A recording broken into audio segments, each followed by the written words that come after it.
How are you doing today? My name is Relyea, and thanks for stopping by. Today we're going to go over the best electricity resist recipes in Legend of Zelda Breath of the Wild. Why would you even want electricity resist recipes? The Ridgeland Tower with electric wizrobes is one reason, and also maybe you want to fly with Farosh like Medi. There are three main ingredients that we're going to be using today. They include the electric Safflina, Voltfruit, and Zap Shrooms. So let's go ahead and get started. First thing we're going to be cooking up is the electric Safflina. If we go ahead and cook up one of these, we're going to get one electricity resist, and it's going to last us for 2 minutes and 30 seconds, as you can see here. So that's okay, but we really don't need just one electricity resist. If we go ahead and cook up 5 electric Safflina, sometimes it's fun to say, right? Electric Safflina, we're going to get 2 electricity resist for 12 minutes and 30 seconds. The electric Safflina is not the way to go, so let's go ahead and see how the Voltfruit compares. If we go ahead and cook up just 1 Voltfruit, we're going to go ahead and get 1 electricity resist, and it's going to last us again for 2 minutes and 30 seconds.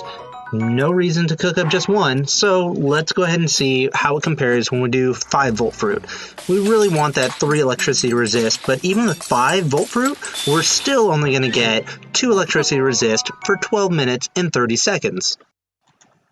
So let's move on to the real reason that you're here, and that's for the best electricity resist recipe in Legend of Zelda Breath of the Wild, and that is to use the Zap Shroom.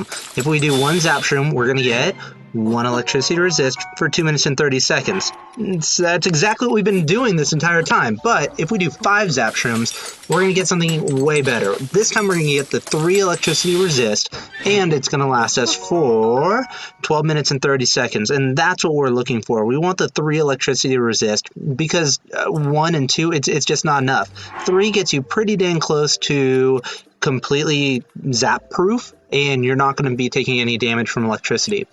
If we go ahead and cook up 3 Zap Shrooms, we're going to still get the 3 electricity resist. It's just not going to last us quite as long. It's going to go for 7 minutes and 30 seconds, which that might be all the time that you really need.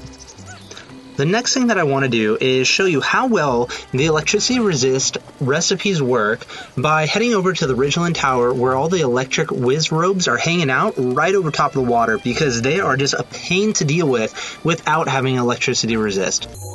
Taking a look at our map, the Ridgeland Tower is directly west of central Hyrule, pretty easy to find. You'll notice that it is surrounded by water, and it's actually really hard to access. So let's go ahead and get there and see what there is to see. The first thing that you're going to notice is all these lily pad looking things, and if you're coming from the top, it might be hard to tell which ones are underwater and which ones aren't. This one right here is actually underwater. So, let's go ahead and get to somewhere where we can fight all these wizrobes, because that's not a good place to be. And take a look at how wide of an area their damage does. I mean, if you don't have electricity resist, these guys can hit you from anywhere. They don't even have to aim. They can just spray and pray. Take a look. I mean, what are you going to do? Well, we have the electricity resist recipe. So let's go ahead and eat one of these. Now just take a look at the difference. I mean, you're going to take no damage from the wizrobes. The Lezapos, he can tag you. Yeah, he's kind of a pain. But you're going to take no electricity damage whatsoever. I'm going to go ahead and bust out my bow and arrow, get rid of this Lezapos. Notice how, even in a lightning storm, I'm not being targeted by the lightning whatsoever. And it looks like we're not taking any electricity damage at all. So, this is the way to go. All you have to do is pop the electricity resist, and you're going to take no electricity damage. Heck, I'll even bust out my sword, and we're good to go.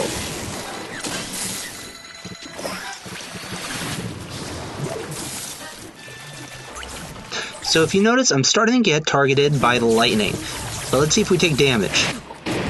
Yes, you definitely still take damage if you get hit by lightning, and you know what, that's just something you gotta be cognizant about. The 3 times electricity resist will not make you impervious to lightning. It'll only make you impervious to just a little bit of electricity damage. So that's one thing you just have to keep in mind.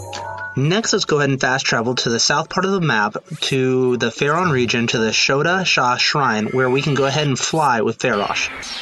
From this shrine, all you have to do is put on your Zora armor, go up the waterfall. Towards the left, you can climb up the side, and go ahead and make a fire and sleep till morning underneath one of the palm trees. Here you can wait, and you'll notice that Farosh will show up every single morning without fail.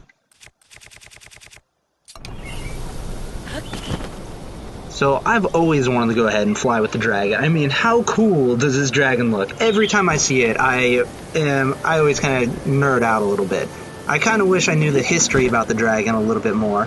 But I mean, just look at him. He's just so freaking huge. I mean, how do you not want to just fly with this guy? So, of course, the time that I want to show you how much you need the electricity to resist, not one of these electric orbs even touches me, and I just get the coolest ride with Farosh. Man, just look at this guy. I nerd out every time. Super epic. I just like trying to see how close I can get, and now I get hit. Okay, a couple of times. Alright, kick me while I'm down. Alright, I get it.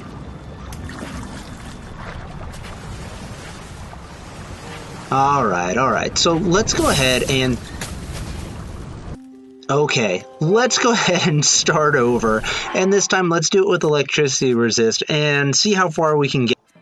So let's go ahead and speed this up a little bit, because I'm sure you don't want to watch me do the exact same thing all over again, but I just want to show you that you're not going to get targeted by the lightning balls that are coming off of Farosh the entire time. I like the music when it's not going ×3, but still, even this sounds kind of interesting. I dropped just a little bit further than I should have there because now I'm going to have to climb up the side of the cliff. He doesn't give me quite enough lift. And I try to fly around him a little bit more just before he gets into his little water hole here. And I figure, you know what, might as well try and farm his tail real quick, right? I'm already here.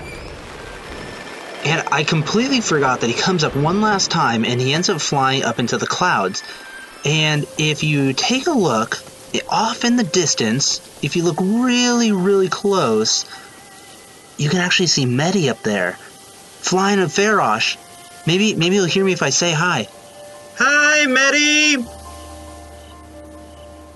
No way! He actually replied! Medi's the best. I love that guy. I don't care what anybody says. If you like this video, please make sure to subscribe. I will be having more cooking videos out shortly, and I'll show you the best recipes to be using in the game. Thank you very much.